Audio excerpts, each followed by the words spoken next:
বন্ধুরা, আজকে আপনাদেরকে দেখাবো কি করে কামিজ সেলাই করতে হয়। দেখুন, আমি কামিজের পার্টগুলো বাজে বাজে রেখে দিলাম। এখন আমরা প্রথমে গলার কাপড়টি ছোট করে একটি বাঙ্গা দিয়ে সেলাই করে নেব। দেখুন আমি কিভাবে সেলাইটা করতেছি। বাড়তি সুতাগুলো কেটে ফেলে দিলাম। আপনারা আস্তে আস্তে করে এই কাপড়টা ভেঙে সেলাইটা করে নেবেন। কাপড়টা খুব ছোট, এটা আস্তে আস্তে সেলাই করতে হয়। সেলাই করার পরে কিন্তু বাড়তি সুতাটা আপনারা অবশ্যই কেটে নেবেন, যেভাবে আমি কেটে নিয়েছি, তাহলে সেলাইটা অনেক সুন্দর আসে। এখন এভাবে একটি পার্ট নিয়ে গলার ছোট কাপড়টি এভাবে গলার রাউন্ডের উপর বসিয়ে একটা সেলাই দিয়ে দিবেন, যেভাবে আমি সেলাইটা করতেছি। আপনারা মনোযোগ সহকারে দেখেন, আশা করি আপনারা অতি সহজেই খুব সহজেই শিখে যেতে পারবেন।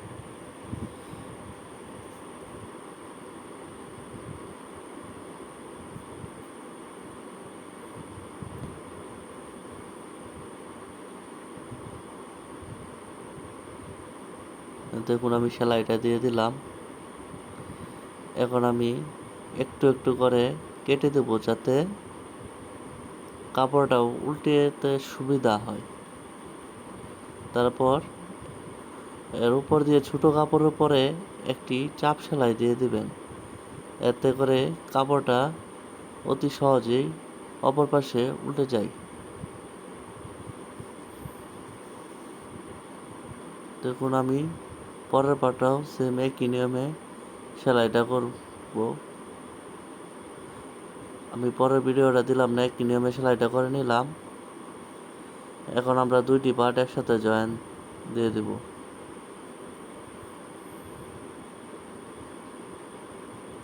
দেখেন জয়েন্টটা হাতার মরার থেকে শুরু করবেন, গলার দিকে এসে শেষ করবেন।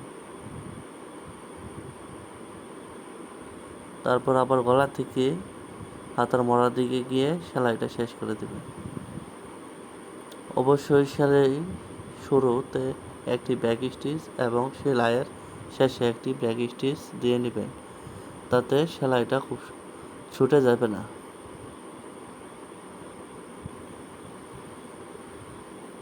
দেখুন আমি গলাটা কীভাবে সেলাই করতেছি, আপনারাও এভাবে সেলাইটা করবেন।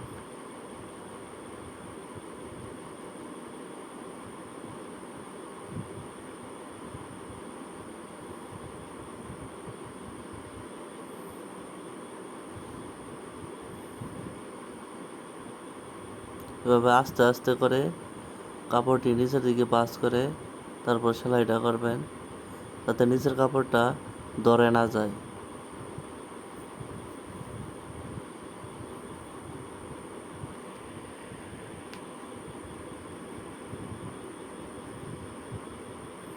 দেখুন আমার গলাটা সেলাই করা শেষ। এখন আমি বডির সাইডটা সেলাই করব। আপনারা আপনাদের মাপ অনুযায়ী বডির সাইডটা সেলাই করে নেবেন। অনেকেই হাতা অ্যাডজাস্ট করে সেলাই করে, কিন্তু হাতা আপনারা অ্যাডজাস্ট করে সেলাইটা করবেন না।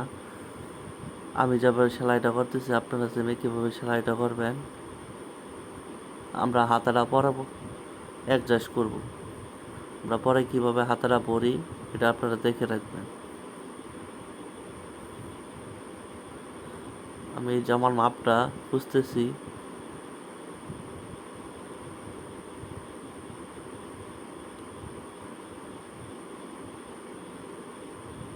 অবশেষে মাপটা পেয়ে গেলাম।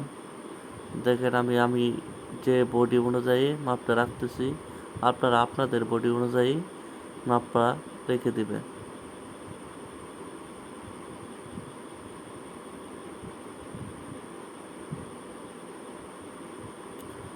উপরের মাপেতে সবসময় নিচে যে প্যাটের মাপটা এখানে 2 ইঞ্চি ডাউন হয়, কোনো কোনো ক্ষেত্রে 2.5 ইঞ্চি 3 ইঞ্চি ডাউন হয়। এটা আপনাদের বডি অনুযায়ী মাপটা রেখে তারপর সেলাইটা করবেন। দেখেন আমি কিভাবে সাইডটা সেলাই করছি, আপনারা কিভাবে সাইডটা সেলাই করবেন। আর যদি বুঝতে কোনো সমস্যা হয় তাহলে আমার কমেন্ট বক্সে অবশ্যই কমেন্ট করবেন। আপনাদের সমস্যার সমাধান দেওয়ার জন্য আমি চেষ্টা করব। দেখেন আমি পরের সাইডটাও সেম একই নিয়মে সেলাইটা করে দিতেছি।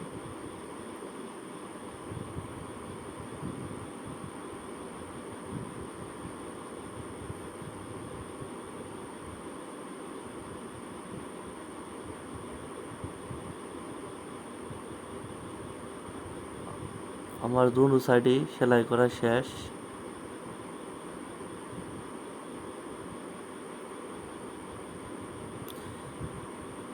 এখন আবার আমরা ফাড়ার যে আগে দাগটা ছিল সেখানে আবার ছোটো করে আবার দাগটা কেটে নিলাম। দাগটা অনেক ছোটো ছিল তাই একটু কেটে বাড়িয়ে নিলাম। এখন আমার সাইডের বাঙ্কাটা দেখেন আমি কীভাবে ভাঙতেছি, আপনারা ওইভাবে নখ দিয়ে ভেঙে তারপর সেলাইটা দেবেন।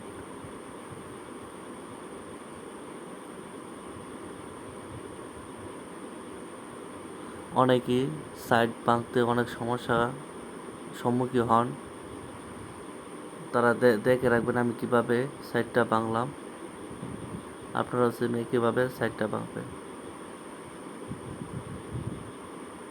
এখানে এসে একটা ব্যাক স্টিচ দিয়ে নেবেন যাতে সেলাইটা ছুটে না যায়। তারপর আবার নিচের দিকে সেলাইটা নিয়ে নেবেন, যেভাবে আমি আবার ঘুরিয়ে নিচের দিকে সেলাইটা নিয়ে আসতেছি। দেখেন আমার একটি সাইড সেলাই করা শেষ। এখন একবারে মুড়ি দিয়ে আরেকটি সেলাই দিয়ে দিতেছি।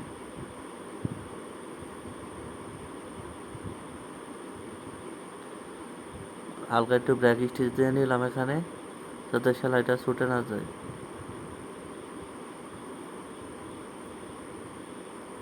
দেখেন এই যে আমি ব্যাক স্টিচ দিয়ে দিলাম।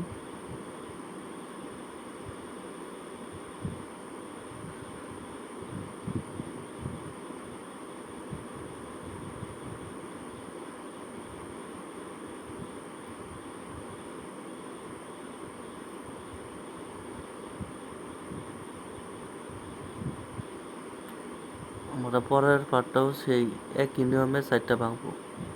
আগে যেভাবে ভাঙছি এখনও একইভাবে পরের সাইডটাও ভাঙতেছি।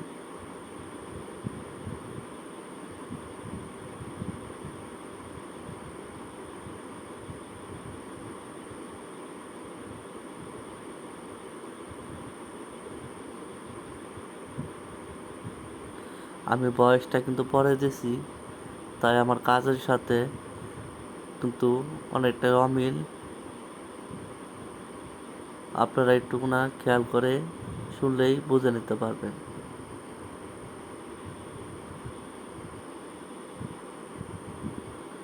দেখুন আমার পরের সাইডটাও প্রায় সেলাইটা শেষ।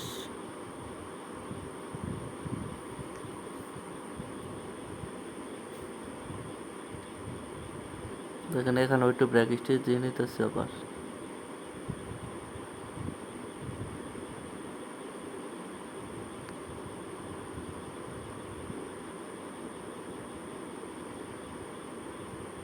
এখন আমরা নিচের যে বাড়তি সুতাটি বেরিয়েছিল সেটা কেটে সমান করে নিচের ভাঙাটা দিয়ে একটি ভাঙা দিয়ে আবার সেলাই করে দেব। দেখেন আপনারা বেশি ভাঙবেন না, 1 ইঞ্চি পরিমাণ ভাঙবেন। আমি কিন্তু 1 ইঞ্চি পরিমাণই ভাঙছি, কারণ বেশি ভাঙলে অনেক মোটা হলে কিন্তু সেলাইয়ের ফিনিশিংটা অনেক খারাপ দেখা যাবে। তো 1 ইঞ্চির বেশি না হয় নিচের ভাঙাটা এবং সাইডের ভাঙা, তারা সবসময় 1 ইঞ্চিতেই রাখবে।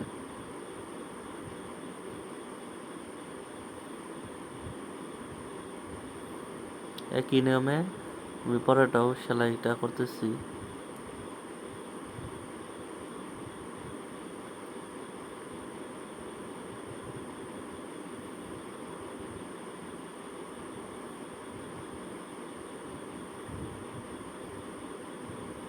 বাড়তি সুতাটা সবসময় আপনারা কেটে ফেলে দিবেন।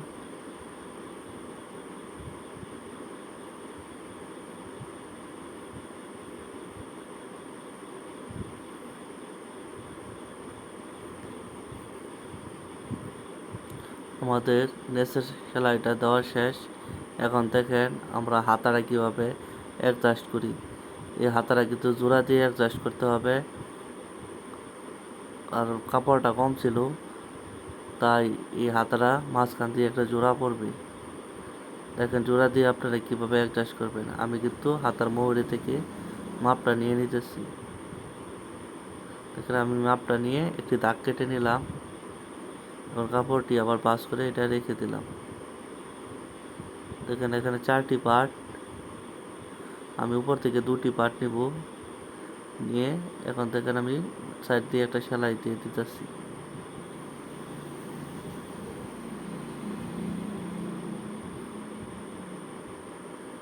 যেহেতু হাতাটা জোড়া হতেছে তাই উপর দিয়ে একটা সেলাই পড়তেছে, আর যদি জোড়া না হয়তো তাহলে এই সেলাইটা লাগলো না। হলে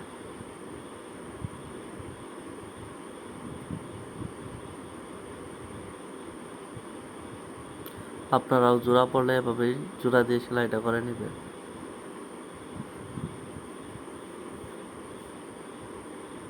দেখুন আমি দুইটা সাইড দুই দিকে ভেঙে হাত দিয়ে আঁচড়ে নিয়ে রাখলাম।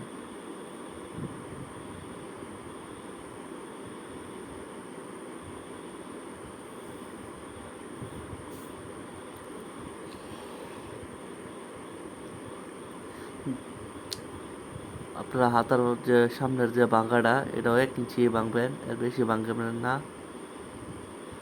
বেশি ভাঙলে ফিনিশিং খারাপ দেখা যাবে। আমি কিন্তু 1 ইঞ্চি ভাঙছি, আপনারা ওইভাবে 1 ইঞ্চি ভাঙবেন।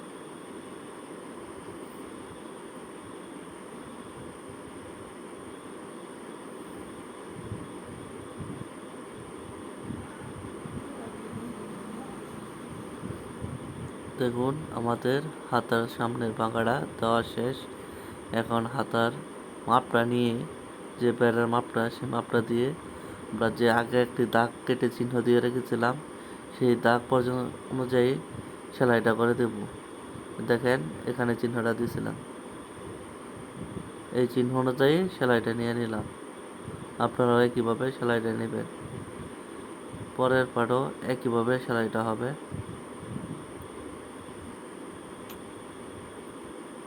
আবারও বলছি, যদি কোনো সমস্যা হয় বুঝতে, তাহলে আমার কমেন্ট বক্সে কমেন্ট করে জানাবেন। আমি আশা করি আপনাদের সমস্যা সমাধান দেওয়ার জন্য।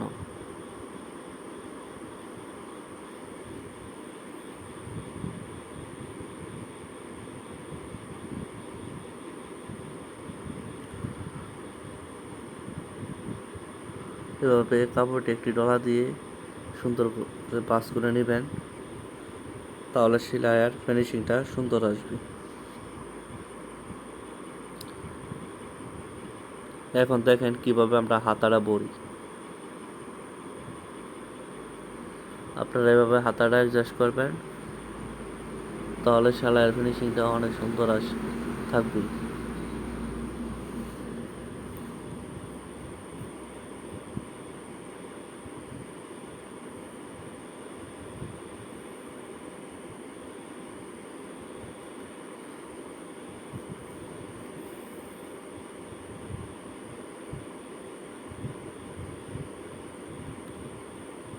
আমাদের হাতার যে উপরে যে জোড়া সেলাইটা, এটা উপরে যে বোর্ডের জোড়াটা আছে সেই জোড়ার সাথে মিলে যাবে, এবং যে নিচের যে সেলাইটা এটা বডির জোড়ার সেলাইয়ের সাথে মিলে যাবে।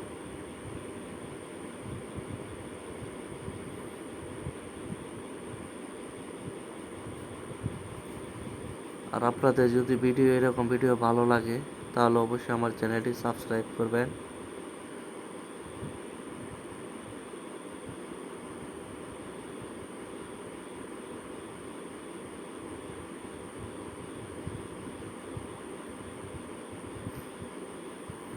দেখুন আমরা পরের হাতটাও একইভাবে সেলাইটা করব।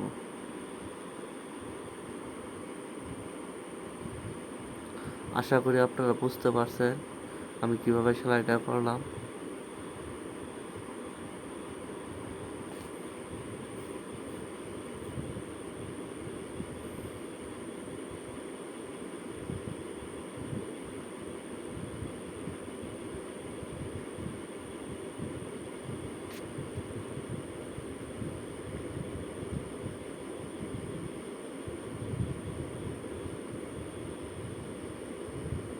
আমার জামাটা কিন্তু প্রায় সেলাইয়ের শেষ দিকে। দেখুন আমার জামাটা সেলাই শেষ। আপনারা হাত দিয়ে এভাবে সেলাইটা আঁচড়াই নেবেন, তাহলে কাপড়ের ফিনিশিংটা সুন্দর থাকে। দেখুন আমার জামাটা সেলাই করা শেষ। আপনারা এভাবে সেলাইটা করবেন। সকলে ভালো থাকবেন, সুস্থ থাকবেন।